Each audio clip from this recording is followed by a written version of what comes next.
नमस्कार, देव किचन मध्ये आपलं स्वागत आहे। आज देवदर्शनाचा चौथा दिवस। आज आम्ही जात आहोत छोटे सोमनाथला त्रिवेणी संगम आहे। हिरण, सरस्वती आणि कपिला अशा 3 नदींच्या संगम वर लोक आंघोळ करून मग देवदर्शनाला जातात। आम्ही तसंच देवदर्शनाला गेलो।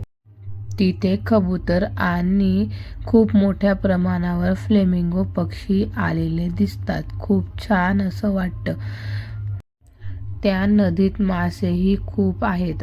खूप जवळून मासे पाहिले आणि ह्या फ्लेमिंगो पक्ष्यांचा थवा तर जणू डोळ्यांना एक अविस्मरणीय क्षण देतो।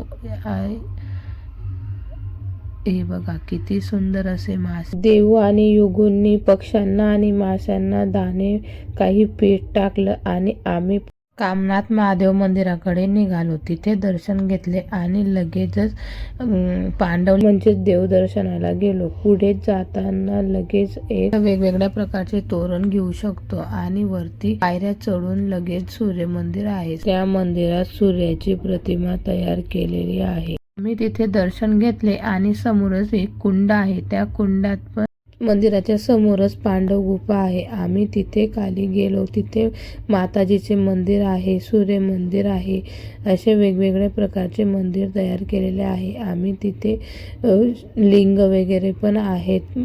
हे सगळं पांडवांनी तयार केलं आहे अशी मान्यता आहे। त्याच्यानंतर एक छोटीशी गुफा आहे। त्या गुफेत पण एका वेळी एकच जण जाऊ शकते, इतकी छोटी गुफा आहे। इथं पण आम्ही दर्शन घेतले आणि पुढच्या प्रवासाला निघालो। तोपर्यंत बाय।